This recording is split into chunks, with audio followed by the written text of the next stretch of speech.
Fala pessoal, seja bem-vindo ao Redcast, o podcast da Red Agro Consultoria. Eu sou Rafael Grins e nesse episódio nós vamos falar sobre finanças no agro. Então fica ligado nesse conteúdo para você que quer aprender, e conhecer um pouco mais sobre gestão no agronegócio, como fazer uma gestão para alcançar resultados financeiros dentro do ano safra, né? E o nosso convidado é o Carlos, com vasta experiência, mais de 20 anos de experiência no agronegócio, não só no agronegócio brasileiro, mas também no agronegócio internacional. Carlos, primeiramente, seja bem-vindo ao Redcast, sinta-se em casa, a porteira estão aberta aí para que você possa compartilhar todo o seu conhecimento e experiência. Muito obrigado. Então, ô Carlos, antes da gente entrar nesse tema que a gente vai falar sobre finanças no agronegócio, conta para os nossos ouvintes um pouco, né, da sua história, da sua formação, da sua atuação no agronegócio. Tá bom. Bom, eu sou agrônomo, me formei em 84 lá em Piracicaba, na Exalc, e durante 11 anos eu geri empresa agrícola de grande porte. E depois disso fiz mestrado em finanças agrícolas aqui nos Estados Unidos, em 95 até 97. E em 97 o banco Rabobank, que é um banco especializado no mundo agro, estava começando no Brasil e eu fui uma das primeiras pessoas da área gerencial do banco a ser contratada e fui responsável pela área de análise, área de pesquisa, área de consultoria do banco, fusões e aquisições, e depois fui diretor da área corporate do banco, que cuida das grandes empresas dentro do agro. E mais para frente, a gente começou a área de atendimento a produtor rural de atacado, ou seja, grandes produtores rurais. E eu toquei essa área durante 9 anos. Depois de 19 anos no Rabobank, eu fui para o Banco Itaú BBA e também lá estruturei, organizei, dei um arranque na área agro. E depois de 3 anos, eu fui convidado para vir aqui de volta para os Estados Unidos pelo meu mesmo professor de finanças agrícolas que eu tive no meu mestrado, para me juntar a um grupo que trabalha com análise, ensino, treinamento em análise de crédito, finanças agrícolas e risco, gestão de risco dentro do agro. E eu divido o meu tempo entre alguns conselhos, nos treinamentos e estudos aqui nos Estados Unidos e nos treinamentos remotos aí no Brasil. Sempre nesses assuntos de análise financeira, gestão de risco e crédito para o agro. Ah, legal, ótimo. Essa experiência aí única, né? Eu acho tão para você que está escutando a gente acompanhando, vocês vejam bem o conteúdo, né, que será compartilhado nesse episódio. E antes de começar esse episódio, eu quero agradecer ao nosso apoiador, né, a Nutron Cargill, que é a nossa apoiadora do podcast, sempre está incentivando para que a gente possa levar conteúdo de qualidade para você que está nos assistindo e nos ouvindo. Carlos, começando agora esse tema, né? A gente trabalha muito com produtor, empresas, às vezes a gente vê algo muito voltado para a produção, ou seja, eu tenho que produzir para ganhar mais, né? E aqui a gente está falando de gestão, né? Poxa, não é só produzir, eu preciso ter uma boa gestão para que eu possa, né, gerar margem de lucro e tudo mais. O que seria um conceito prático, assim, do que é fazer uma gestão no agronegócio, seja para a empresa do agro ou para um produtor rural? Então, para qualquer empresa, igual qualquer família, você tem que cuidar do dinheiro e tem que organizar o passo do uso do dinheiro. Precisa produzir bem, né? Não tem negócio bom produzindo mal, não tem jeito. Não tem negócio bom que seja ineficiente. Os negócios bons são eficientes, têm boa produtividade, produz bem e tem boa escala. Então precisa crescer, precisa produzir bem. A questão é que mesmo negócios que crescem e produzem bem, às vezes se dão muito mal. O que deu errado? Se a gente se transportar para a nossa vida familiar mesmo, como que a gente sabe que está indo bem? Né? Além de ter um trabalho, além de estar a família organizada, etc., é que a gente gaste menos do que ganhe, que a gente forme uma poupança com essa sobra, parte dessa sobra, que essa sobra seja também suficiente não só para a poupança, mas para pagar a prestação da casa própria, do apartamento, e que a gente, ao, por exemplo, fazer um investimento num apartamento ou numa casa para a gente morar, que não tenha exagerado no tamanho da dívida que está tomando. Não, é isso aí.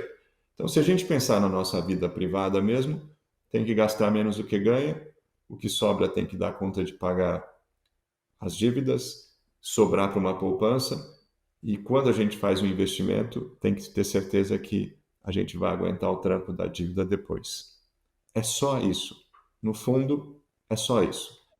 Do que a gente está falando? Tem que examinar se está tendo resultado num negócio, qualquer que seja o negócio. E o negócio, o resultado tem que ser pelo menos igual à média dos concorrentes. Então, um produtor precisa hoje estar fazendo uma margem operacional aí de uns 20 e poucos por cento para poder estar dentro da média.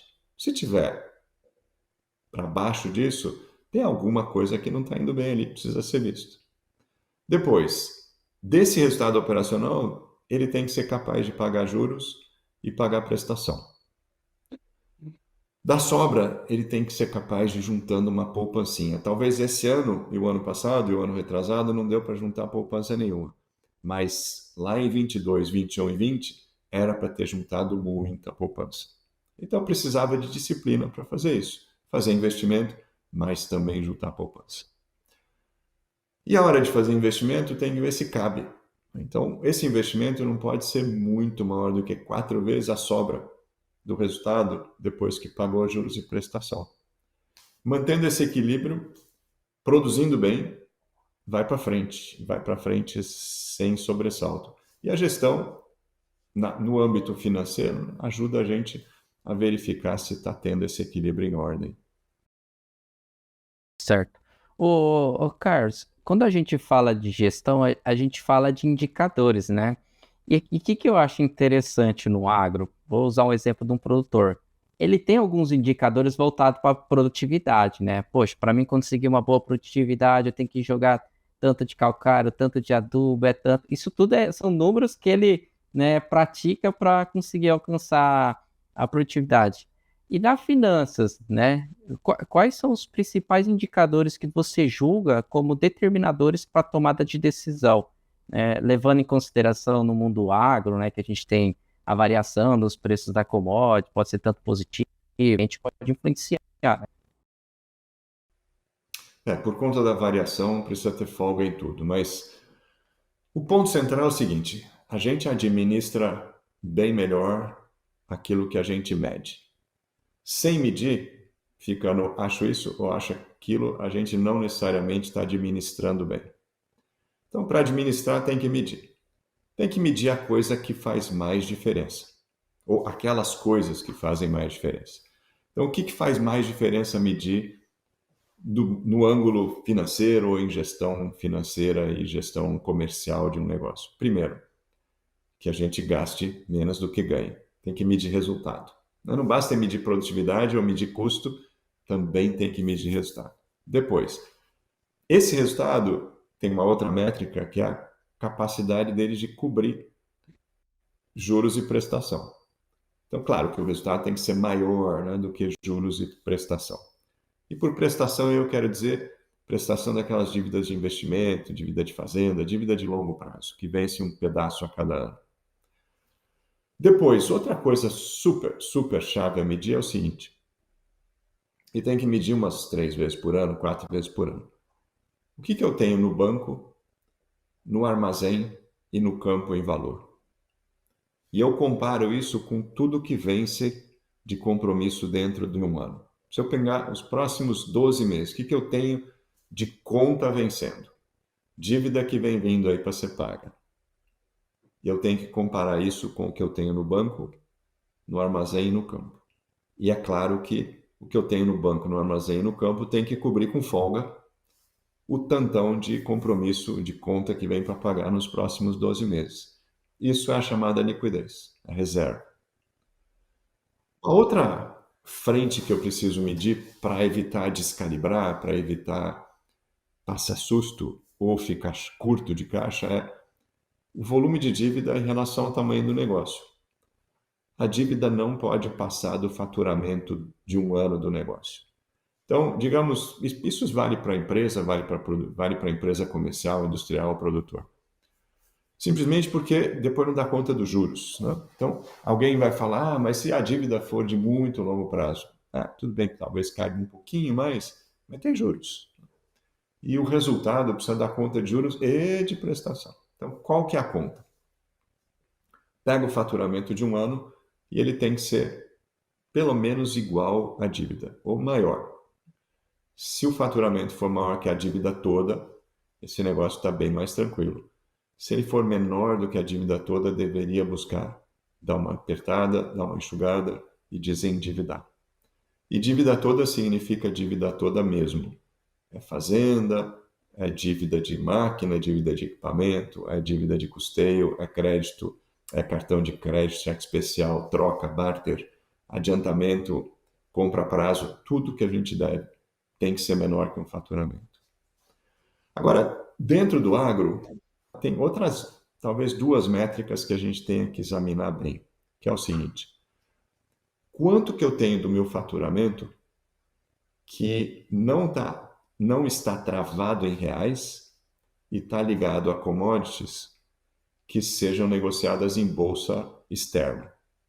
E aí vem soja, vem café, vem algodão, vem laranja.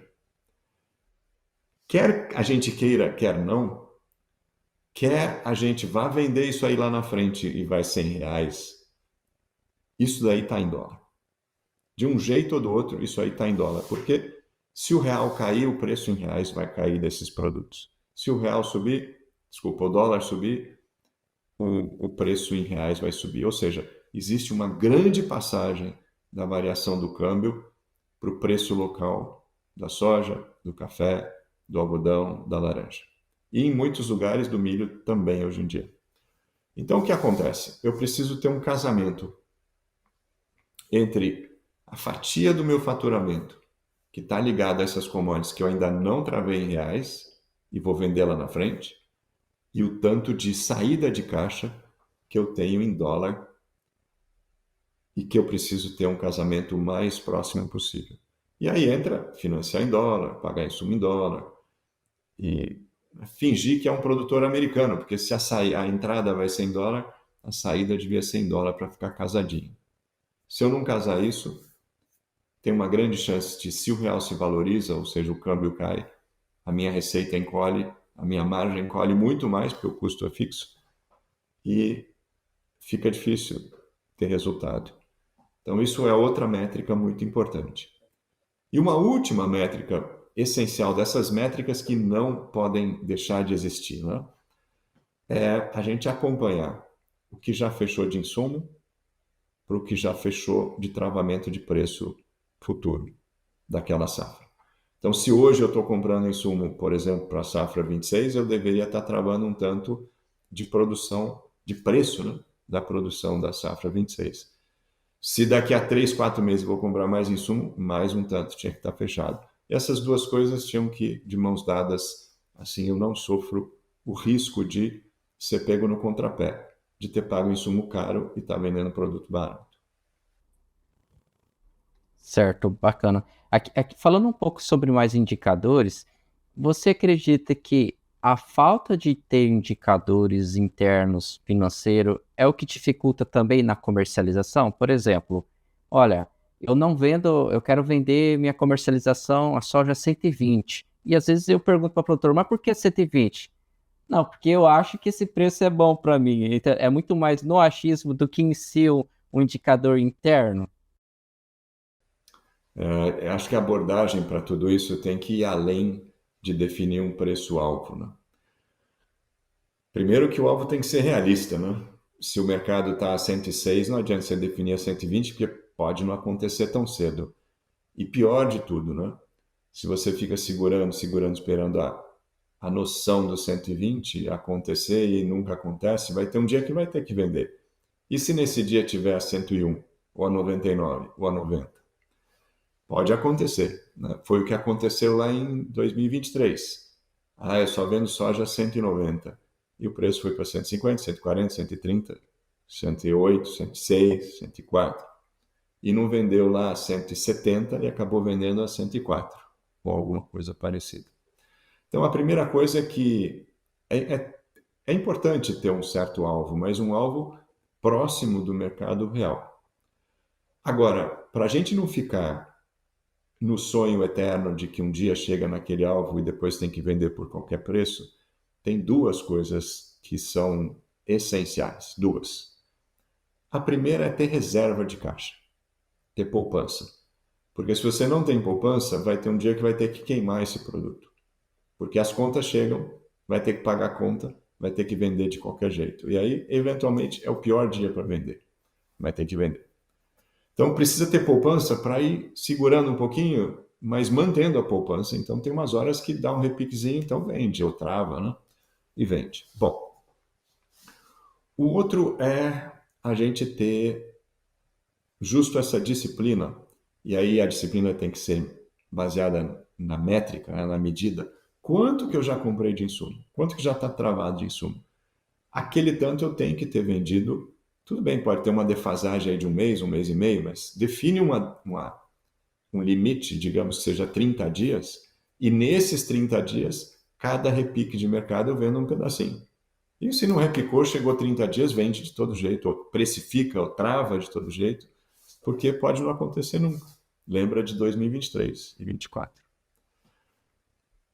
Se a gente mantiver, portanto, bastante reserva, dá para ir segurando até um tanto, desde que a gente continue mantendo a reserva, e se a gente tiver essa determinação de fechando o mesmo tanto que fechou em insumo, vai fechando aos poucos, porque você vai comprando insumo aos poucos, já vai travando, travando, travando, travando, e o que sobra, que é a margem, tudo bem, espera lá para o fim da safra, tem que esperar mesmo, colhe primeiro e vende o saldo depois. É sempre olhando os números, né? Os números falam a verdade, né? No início, antes ali, você até comentou um pouco sobre indicadores voltados para endividamento, né? E às vezes eu faço até uma pergunta para os produtores, né? Você falou até muito bem sobre você não pode ter um endividamento acima do seu faturamento, uma métrica, né? Para que possa ter uma orientação. E às vezes eu vejo muito o produtor, algumas empresas do agro, fazendo endividamento perante a garantia que eles têm, né? E às vezes eu vejo isso como uma alavancagem, né? Como que a própria gestão financeira ali pode trazer esse alerta em si, né? Bom, isso é alavancagem, né? E alavancagem é uma coisa positiva, né? Quando a gente começa um negócio, pensa você no seu negócio aí, você é sozinho. Se você colocar um assistente, colocar um sócio, colocar uma outra pessoa, você alavanca a sua capacidade de atender. Se você colocar um sistema, você alavanca a sua capacidade de pensar, de decidir, de agir, porque o sistema opera junto com você ou trabalha fazendo algumas tarefas que você sozinho à mão ia demorar mais. Então, é uma alavancagem. Se você tem um tanto de dinheiro e com aquele dinheiro, você só pode ter um tamanho de negócio, mas você vê oportunidade de expansão. Se você colocar um dinheiro de terceiro lá dentro, você alavanca o seu capital, estendendo o seu negócio para uma escala maior. E com isso, você põe mais gente, você alavanca você mesmo, né, como pessoa, você põe mais sistema, mais máquina, alavanca a sua capacidade, seus braços e assim vai indo. E é assim que tem que ser. A gente tem que alavancar as pessoas, alavancar usando máquina na operação e alavancar o capital usando o capital de terceiros. Mas como tudo, tem limite, né? Porque também tem um custo. Você colocar um monte de funcionário, precisa ter negócio para sustentar. Não adianta só ir pondo funcionário, não vai necessariamente gerar negócio na mesma proporção. Não adianta só botar máquina, porque tem um limite que essa máquina tem um retorno econômico aí, a menos que você realmente expanda o resto junto, e aí essas coisas têm que ir de mãos dadas. E justo tem que ir de mãos dadas. O quê? O tamanho do negócio, o que ele fatura e o tanto de dívida que a gente põe lá dentro. Porque, de novo, por mais longa que seja essa dívida, por mais baratinha que ela seja, ela tem um custo. E ela tem que ter um propósito. Esse propósito é de expandir o negócio ou de melhorar o negócio, e tem que ir junto o resto do negócio. Não adianta só um recurso ser alavancado e o resto ficar para trás. E essas coisas demandam um passo de crescimento, né? Então existe a lógica de você ir colocando um passo, um pé depois do outro nesses passos, mas também existe a lógica do tanto de dinheiro que a gente põe de terceiros que vale a pena. E aí tem tem várias métricas que eu posso usar, mas tem duas métricas muito simples. De novo, não dá para colocar muito mais dívida do que o negócio fatura, porque é do faturamento que vem o resultado, e é o resultado que vai pagar a dívida. Se for muita dívida, em relação ao faturamento, o resultado é só aquele, ele não vai dar conta de pagar aquela dívida. Não vai dar conta de pagar os juros daquela dívida. Então, em geral, quando a dívida passa muito mais de 20%, 30% do faturamento, já começa a ficar muito engargalado. Se é que já não começa o custo dessa dívida passar do tamanho do resultado. E aí já começa as pedaladas. Começa a ter que pegar dívida para pagar dívida, pegar dívida, pagar dívida, e isso pode virar fácil uma bola de neve. Bom, a outra métrica é o seguinte: você tem um custo da dívida. Digamos que seja 10% ao ano. Tá bom, vamos chutar baixo aqui, 10% ao ano. O negócio tem que ter um retorno de mais de 10% ao ano para valer a pena pôr essa dívida lá dentro, né? Ou maximizar a dívida. Se o negócio só faz 8, ou 7, ou 6% ao ano, e você imagina que você pôs um balde ali de dinheiro que está saindo numa velocidade, digamos, 10% ao ano, ou 15% ao ano. Mas naquele balde você está fazendo um retorno, que é o resultado que está caindo ali em cima, digamos, seja só 5 ou 6%. Não tem uma hora que o balde vai ficar vazio? Está saindo a 15, está entrando a 5? Não vai dar conta. Então, essa é outra métrica de se você bota mais dívida ou não, o custo dessa dívida e o retorno que você consegue ao colocar essa dívida. E tem um ponto que o retorno começa a ficar bem menor e menor e menor, porque os juros vão comendo o resultado. Então, tem um pouco de gangorra nisso, né? Se você quase não tem dívida, o retorno vai ser bem grande porque você não gasta juros. Mas o negócio fica pequeno. Então você fala, vamos aumentar o tamanho desse balde aqui, vamos fazer mais negócio. Aí você vai colocar um tanto de dívida para aumentar o balde, porque o seu capital é só aquele mesmo, né? Então você tem que botar dinheiro dos outros lá para encorpar o balde. Tá bom, aí cresce o balde. O problema é que, conforme o tanto de dívida que você põe, os juros dessa dívida começam a comer bastante o resultado. Aí o retorno começa a cair. E o retorno começa a cair. Se você colocar muito mais dívida, o retorno final fica tão pequeno ou negativo, porque você tem prejuízo, e o juros está comendo solto ali. Aí chega nesse ponto que o balde está perdendo água ali a 15, 16, 18% ao ano, e você está tendo um retorno de 1, 2, 3% ao ano, porque o juros está comendo um montão, ou talvez menos 1% ao ano. Aí você botou mais um furo ali no balde, de tanto que botou dívida, tanto que botou juros, tem que pagar juros, que você não só não está entrando nada por cima, mas como está saindo mais um pouco por baixo ali, por causa dos juros. É interessante, né? Até a gente, esses dias, conversando com o produtor, né, fazendo esse planejamento, essa visão de longo prazo, ele falou, não, o crédito que eu tenho lá com o banco é baratinho, é 8%, é subsidiado, né? E aí, a hora que a gente fez esse comparativo para calcular a taxa de juros real, não a taxa de juros captação, taxa de juros real que é o juros dele frente ao preço da variação do preço da commodities, né? Que você pode fazer isso. E aí acontece isso que de fato você comentou, ou seja, a operação dele não estava conseguindo honrar ali essas obrigações e há necessidade de fazer uma reestruturação, né? Pensando um pouco aqui na parte mais de gestão, né? Igual eu tô falando, a gente é acostumado a lidar mais com pessoas que querem produzir do que em si dedicar tempo para a gestão. Você acredita que a evolução da agricultura para os próximos anos vai ser voltado também mais para a gestão? Porque quando a gente vai nos eventos, é normal falar produtividade, produção, produção, produção, e pouco se fala de gestão, né? Então, a gente fica, poxa, quando que vão começar a falar de gestão também, né? Porque o teto Uhum. produtivo já está elevado, né? Certo. É. Bom, a agricultura, acho que o produtor tem que decidir se ele está num negócio de hobby e, e ele não se importa em não ter resultado e não se importa em que isso um dia acabe por falta de resultado, né? Ou se ele tem um negócio na mão. E se ele tem um negócio, e aí vale para qualquer negócio, né? Se é uma padaria, se é um banco, se é uma indústria, tanto faz. Como é que vai ter um negócio sem gerir o negócio do ponto de vista de risco, do ponto de vista de mercado, do ponto de vista financeiro? Não, não tem como você ter um negócio e não ter gestão. Senão vira um hobby. E produção, de novo, não tem negócio bom produzindo mal. Tem que produzir bem. Então, o negócio agrícola é muito voltado à produção. Por isso que é um negócio de dono. Porque precisa do olho do dono ali para engordar o porco.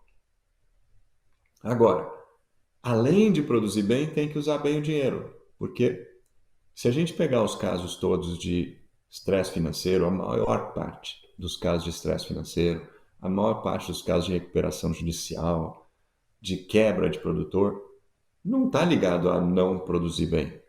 Está ligado a usar mal o dinheiro, a exagerar no passo, a crescer demais em velocidade e tamanho, a não estar enxergando aonde que o dinheiro está indo.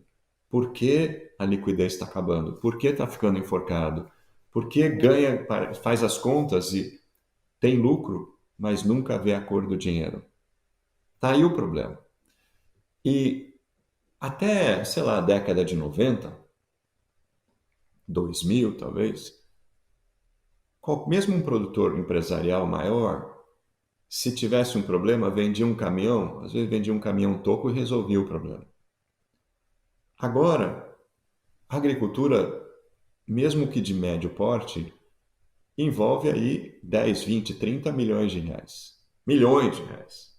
Né? Um produtor de 1.000 hectares já está envolvendo ali 12, 14, 15 milhões de reais, dependendo do tipo de lavoura que tem.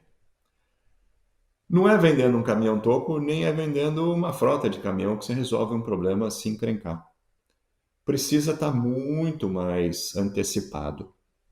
É igual dirigir uma jamanta, é igual dirigir uma grande máquina, é igual dirigir um grande barco. Você tem que antecipar o movimento. Né? Você imagina dirigir um treminhão, um Romeu e Julieta. Você não vai fazer a curva na esquina de qualquer jeito. Você tem que planejar a curva. Você tem que planejar o ajuste. Você tem que planejar a manobra. É isso, ficou um negócio grande que precisa ser muito planejado, tem que agir antecipadamente e tem que ter um controle do conjunto ali. E o conjunto não é só produzir. O conjunto é lidar bem com o resultado que vem dessa produção para não empregá-lo mal ou exagerar no crescimento, ficar sem reserva.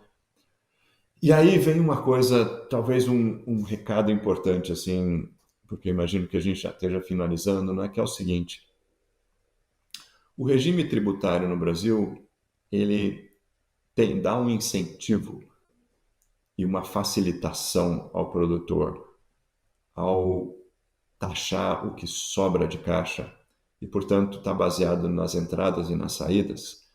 E se houver investimento, houver compra de materiais, compra de produto, etc., você não tem sobra e, portanto, não tem taxação. Né? Só que o outro lado da moeda é que incentiva a não ter sobra.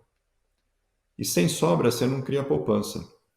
Se você não cria poupança, você não tem um colchão para os anos difíceis. E você, especialmente, você não tem bala para as oportunidades. Então, talvez, se é para sobrar alguma coisa, uma coisa só, digamos que é alguém que está ouvindo aqui e fala, só quero, isso aí é tudo bobagem, fala uma coisa que eu deveria seguir. Então, essa uma coisa, ela é mãe de todo o resto, que é o seguinte: precisa ter reserva, precisa ter liquidez, porque com liquidez a gente organiza melhora as vendas, vende e vai estar fazendo travamento de preço com calma. Não precisa estar vendendo enforcado, e aí sempre vai tender a vender pior, né? Quando a gente tem reserva, a gente também pode comprar melhor, porque você pode barganhar preço à vista, depois até arruma prazo, mas você pode peitar um preço à vista. Mas, sobretudo, com reserva, quando vem um ano ruim, como veio 23, 24, 25 e talvez até 26, você está ok ainda.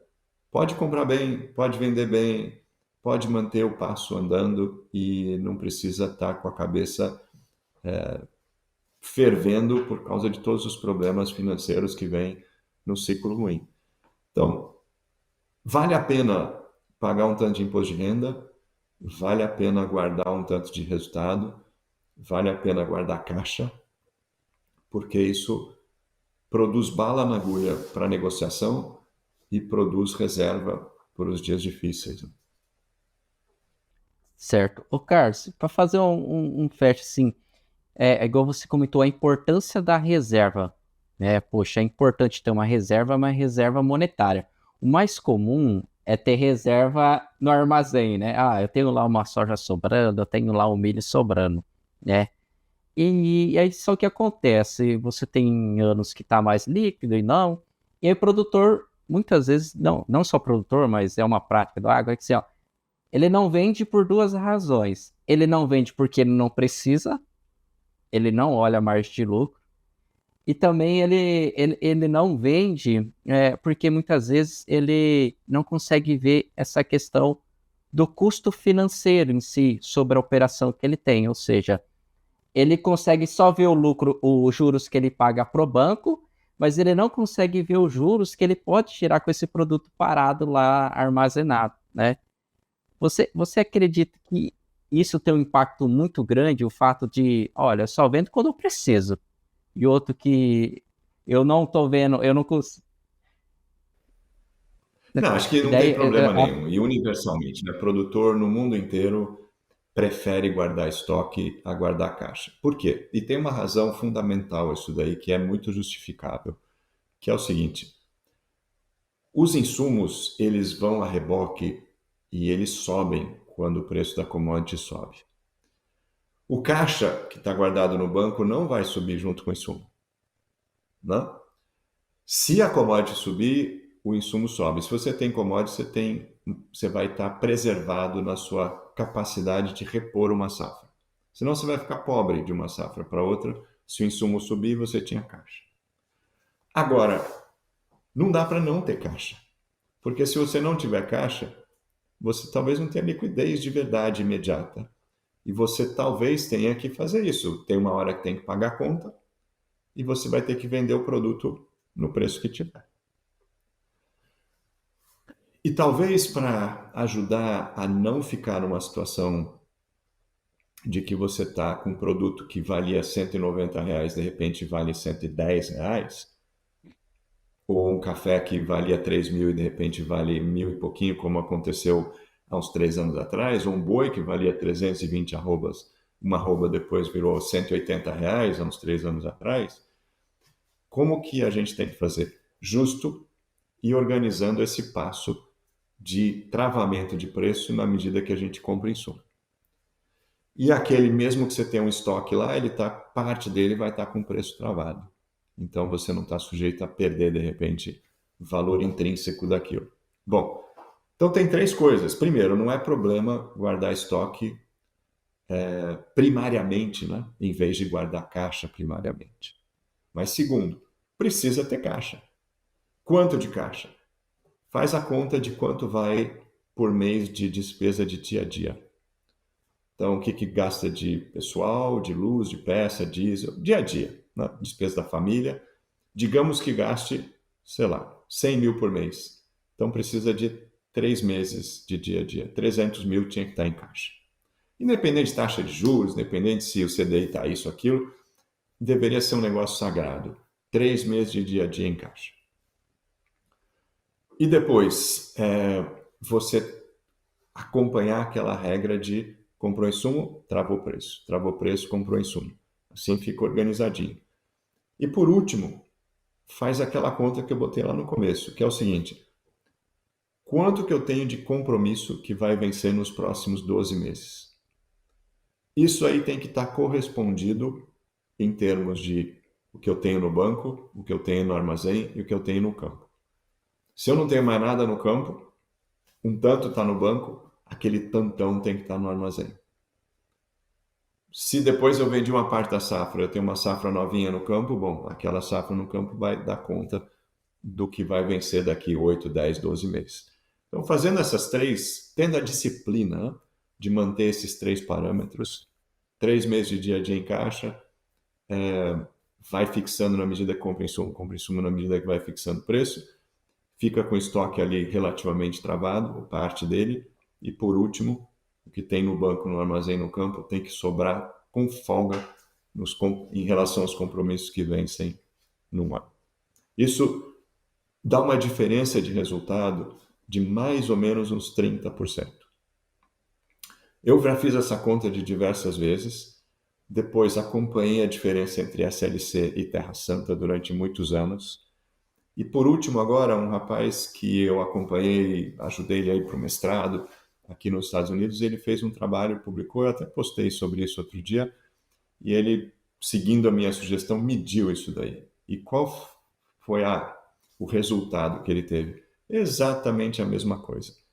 Os produtores que tinham bastante reserva em estoque e caixa, não é só estoque, também não é só caixa, é estoque e um tanto de caixa, eles tiveram, mesmo nos anos muito ruins que foram aqui no mercado americano de 2015, 16, 17, 18, eles tiveram um resultado pelo menos 30% maior, se não 50% maior, do que aqueles produtores que estavam ali com o tanto de compromisso mais ou menos batendo no queixo do que eles tinham entre dinheiro no banco, no armazém e no campo.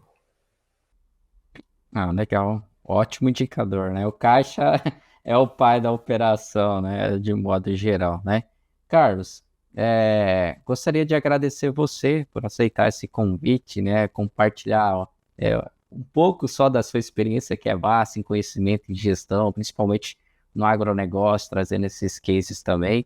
Bom, Carlos, como que os nossos ouvintes faz para acompanhar o seu trabalho, né? Para acompanhar cada vez mais aí esses conteúdos que você traz? Ótimo. Bom, se vocês acompanharem através da AgroSchool, tem agroschool.com.br, tem AgroSchool no Facebook, tem AgroSchool no Instagram, LinkedIn, tem bastante coisa que a gente posta lá. Mas eu também, Antônio Carlos Ortiz, seja no Instagram, seja no LinkedIn, eu sempre posto algumas coisas a mais e são todas baseadas em análise, né? Eu não coloco nada social, não coloco nada pessoal, é só conteúdo para poder compartilhar um pouco de experiência, de visão, de insights, né, que a gente vai tendo todo dia. E todo dia surge alguma coisa na minha mente. Eu demoro uns dias para processar de um jeito que seja palatável para todo mundo, mas eu coloco lá, Antônio Carlos Ortiz, e nagroschool.com.br. Ótimo. Carlos, mais uma vez, muito obrigado. E para você que está acompanhando, assistindo esse episódio também, convido você a curtir, comentar, compartilhar para alguém que você acredita que faça sentido esse conteúdo que é riquíssimo. Também convido para seguir a gente tanto no Instagram, no LinkedIn, no nosso site também, que vai estar disponível também esse episódio. Agradecer mais uma vez a Nutron Cargill por estar apoiando esse projeto do Redcast, né, para levar todo esse conteúdo que é rico, principalmente aí para a parte do agronegócio. E aguardo vocês aí no próximo episódio também. Tchau, obrigado.